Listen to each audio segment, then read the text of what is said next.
So hey guys, welcome back to our channel science और geography. आज की इस वीडियो में हम अरब स्कॉलर इब्न यूनस का कंट्रीब्यूशन के बारे में देखेंगे कि उनका क्या कंट्रीब्यूशन था इन द फील्ड ऑफ ज्योग्राफी। सबसे पहले उनका थोड़ा सा इंट्रोडक्शन करते हैं। इब्न यूनस ऑल्सो नोन एज इब्न यूनस अल मिस्री, उनका पूरा नाम था इब्न यूनस अल मिस्री, Arab astronomer and the geographer of the medieval Islamic period. Born in 950 CE in Egypt. कहाँ पे उनका जन्म हुआ था? इजिप्ट में. Contribution in the field of astronomy and geography, particularly to the innovation use of technology and the mathematical calculations. उन्होंने जितना भी अपनी डिस्कवरीज की है, इन्वेंशंस की है, जो भी उन्होंने डाटा प्रोवाइड किया है to the other scholars is totally mathematical base. तो हम उनके डिफरेंट कंट्रीब्यूशन को one by one in this video हम समझने की प्रयास करेंगे कि क्या क्या उनका कंट्रीब्यूशन था। His most noble work the al Zij al Kabir अल हकीमी, ये इनकी बुक का नाम है। आपको याद रखने की कोशिश करनी पड़ेगी, ये बुक का नाम है, याद रखें। कई सारे कॉम्पिटिटिव एग्जाम्स में जैसे कि यूजीसी नेट में ये क्वेश्चन पूछे जाते हैं। Not advanced astronomical knowledge, but also provide valuable insight into the geographical understanding of the time. Ibn Yunus' observation and the methodologies leads to the groundwork for the future exploration and the study in geography, influencing scholar of centuries to come. This presentation will explore his life, key contribution and the impact of the work of the in the field of geography. तो इस video में हम basically जो हमारा main agenda है कि हम उनका contribution in the field of geography समझने की कोशिश करेंगे। Their key contributions, the main contribution in contrast to the geography itself.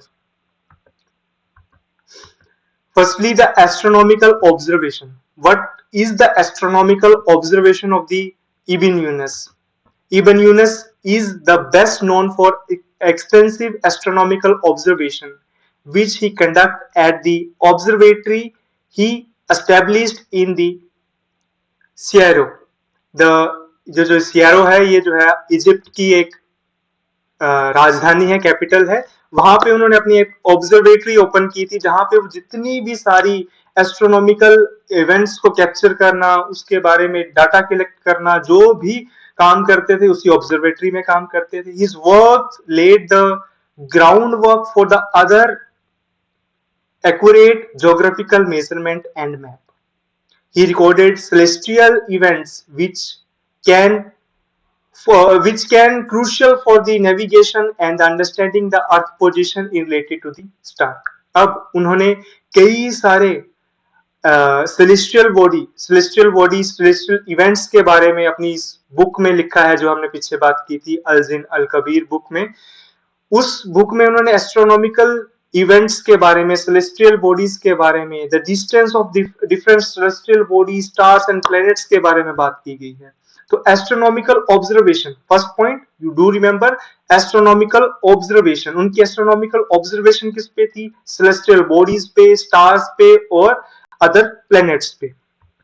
The second point is I will discuss about the book also, Al Zir Al Kabir Al Hikmi। इस book का भी नाम आप याद रखेंगे। क्या था? एक ग्रेट एस्ट्रोनॉमिकल टेबल इसमें डिफाइन किया गया था। ये उनका फेमस वर्क है जिसमें उन्होंने compelled astronomical data and the table including information of positioning of stars and planet, different stars and planets की पोजीशन के बारे में उस बुक में उन्होंने बताया गया था। खुद सोचिए, जिस समय आज के समय में तो टेक्नोलॉजी इतनी एडवांस हो चुकी है कि हम पल भर में जान सकते हैं, लेकिन उस समय की बात है कि हम उन्होंने किस तरह से इसका काम किया है कि एक एग्जैक्ट नंबर्स दे दिए थे कि हाँ, इस प्लेनेट के डिस्टेंस इस तरह से, सेलेस्टियल बॉडी इतनी दूर है, स्टार इतनी दूर है, इस तरह से बात की है उन्होंने। The work instrumental and improve the accuracy of astronomy calculation which turn effect geographical knowledge and navigation. अब आज के समय में जो नेविगेशन हम बात करते हैं कि हाँ चांद पे पहुंचने पे इतना समय लगता है, वो प्लेनेट हमसे इतनी दूर है, सन अर्थ से इतनी दूर है, तो वो किस तरह से कैलकुलेशन आज है, इसका पाथवे जो है वो इवन यूनस ने प्रोवाइड करने की प्रयास किया है on that time, the medieval ages of the Arab history की बात हम कर रहे हैं। ये उनकी एक बुक का पिक्चर है, आप देख सकते हैं। आगे है ज्योग्राफिकल कोऑर्डिनेट्स। कोऑर्डिनेट्स हम जाते हैं the latitude and the longitudes, and उन्होंने लैटिट्यूड एंड लॉन्गिट्यूड की तो भी बात की थी। ही contributed to the development of the system of geographical coordinates which allow the more precise mapping of the location of the earth। अब उन्होंने जो है एक प्रिसाइज वैल्यू प्रोवाइड की थी जिससे हम प्रिसाइज एक्यूरेट मैप बना सकते हैं अर्थ के।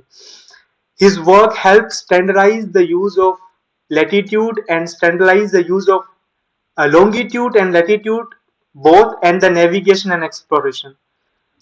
आगे हम बात करेंगे मैपिंग एंड कार्टोग्राफी। अभी हमने जैसे कि कोऑर्डिनेट्स की बात की है, तो मैप और कार्टोग्राफी की बात ना करें तो ज्योग्राफी थोड़ी अधूरी रह जाएगी। तो हम मैप्स और कार्टोग्राफी की बात करेंगे कि उनका कंट्रीब्यूशन किस तरह से रहा है। Ibn Yunus also develop a spontaneous method कि उनका जो मेथड था वो पूरा इंस्ट्रूमेंटल बेस, पूरा मशीनरी बेस, उस समय में जो उनके पास जितनी भी इंस्ट्रूमेंट थे, मशीनरी थी, उससे उन्होंने जो है ये ऑब्जर्वेशन लगाई है, ऑब्जर्वेशन डाटा कलेक्ट किया है, determine the latitude and longitude of the location। He used the crucial for accurate map making। जितना भी उन्होंने डाटा कलेक्ट किया है उससे accurate map making भी की है। His work laid the groundwork for future advancement in the cartography, influencing both Islamic and the European map traditions. हम कल्चर की भी बात करेंगे कि उनका कल्चर एक्सचेंज किस तरह से हुआ है।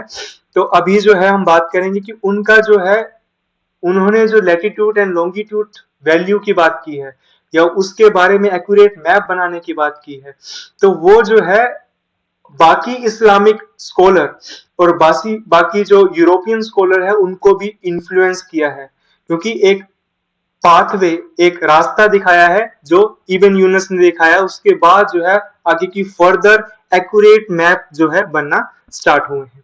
He is known for his contribution to the development of the astrolabic and the ancient instrument used in solving problem related to the time and the position of the star।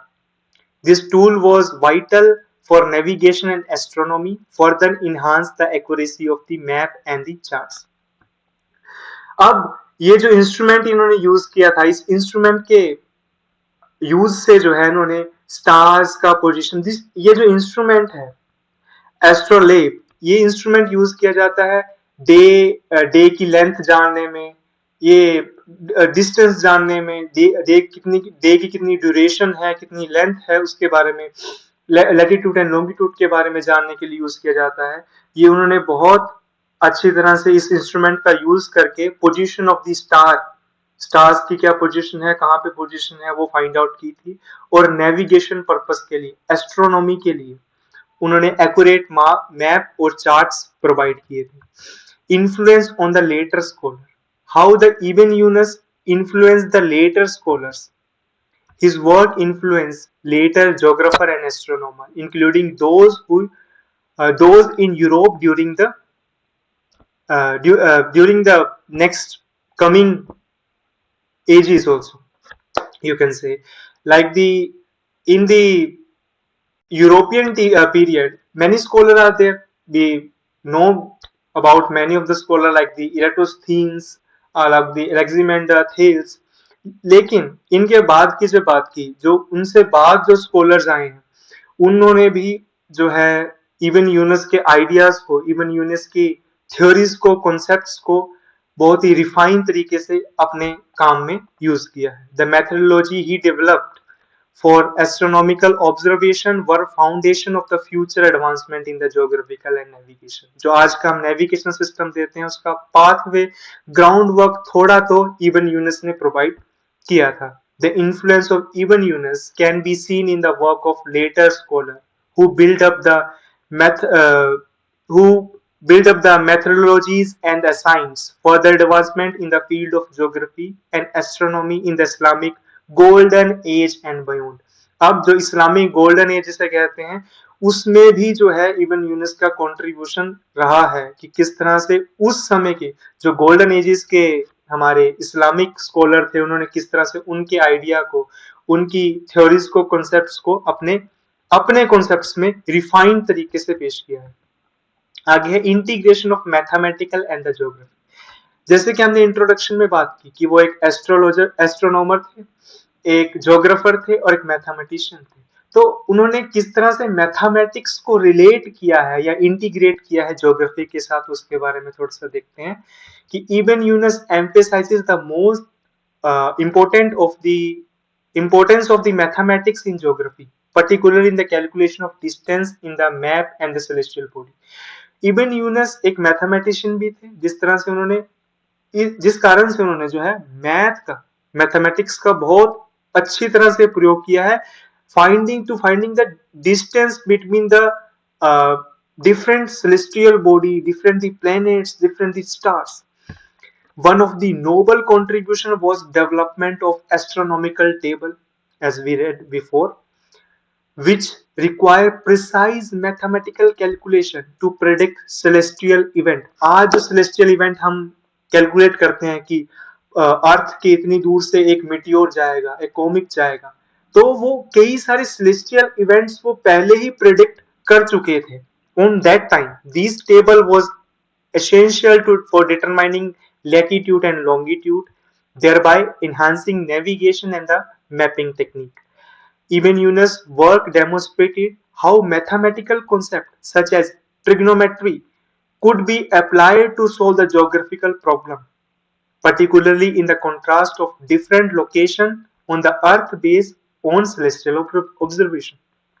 कई सारे mathematical concepts जैसे कि trigonometry, उसका भी use करके उन्होंने कई सारे ज्योग्राफिकल इवेंट्स को प्रेडिक्ट किया था और कई सारे क्या बोलते हैं यूनिवर्सल जो यूनिवर्स में हो रहे एक्टिविटीज हैं उसके बारे में बताया था और डिफरेंट सेलेस्टियल बॉडी और डिफरेंट जो डिस्टेंस नेविगेशन के बारे में बात किया था। अब उनका कल्चरल एक्सचेंज क्या रहा है, इब्न यूनुस का कल्चरल एक्सचेंज में कंट्रीब्यूशन क्या रहा है कि Ibn Yunus contribution were part of the broader cultural exchange during the Islamic Golden Age, where knowledge for the various civilizations, including the Greek, Persian and Indian, by synthesized. अब इब्न यूनुस का जो जितना भी काम था उसका कल्चरल एक्सचेंज क्या रहा है कि उसने जो उनका जो काम है वो ग्रीक्स ने भी अपनाया, पर्शियन ने भी अपनाया, इंडियन स्कॉलर्स ने भी अपनाया और ये सारा काम जो है बहुत ही अच्छे तरह से इब्न यूनुस ने पेश किया था, इसीलिए जो है नेक्स्ट आने वाले स्कॉलर्स ने इसको बहुत अच्छे से यूज किया। This exchange enriched geographical knowledge as scholars translated and built up the early work, leading to the advancing in cartography and navigation techniques. इसी का प्रयोग करके उन्होंने जो है आगे की कार्टोग्राफिकल प्रोजेक्शंस के बारे में, नेविगेशन टेक्निक्स डेवलप करने में इन्हीं का कल्चरल एक्सचेंज, इन्हीं के आइडिया एक्सचेंज से संभव हुआ है। Now will discuss the conclusion. What is the conclusion? How you can conclude your answer if the examiner asks about if your question arises like describe the contribution of the Ibn Yunus. Now we are concluding. Ibn Yunus, a prominent figure in the field of geography during the medieval period, made a significant contribution in the advance and understanding of Earth and its features. Like हमने बात की है अर्थ के different features like the navigations की बात की, map की latitude longitude की बात की, डिफरेंट टाइप ऑफ स्पेस की बात, सेलेस्टियल बॉडीज की, स्टार्स की, उनकी बात की है। One of the noble achievement was the creation of detailed astronomical table, detailed astronomical table उन्होंने बनाया which improve the accuracy of navigation and mapping, जिससे मैपिंग और नेविगेशन एक्यूरेटली करना संभव हो है। His observation and calculation helped refine the method used to determine latitude and longitude, essential for the cartography accuracy. अब आप जानते हैं कार्टोग्राफी में एक एक्यूरेसी कितनी इंपॉर्टेंट होती है, लैटिट्यूड एंड लॉन्गिट्यूड वैल्यू कितनी इंपॉर्टेंट होती है, जिससे हम डिस्टेंस, ड्यूरेशंस, कई सारी कैलकुलेशंस करते हैं, दैट यू नो.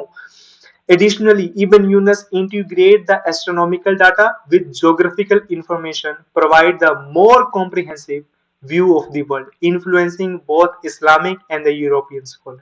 तो कई सारे ज्योग्राफिकल इंफॉर्मेशन प्रोवाइड की उन्होंने अपने एस्ट्रोनॉमिकल डाटा से, जो कि आने वाले कई सारे इस्लामिक और यूरोपियन स्कॉलर को pathway, the ground work provide किया उन्होंने अपना. So this is all about the Ibn Yunus. Thanks for watching. If you find this video is important, share with other, like, share and subscribe to Sansar Geography. Thank you.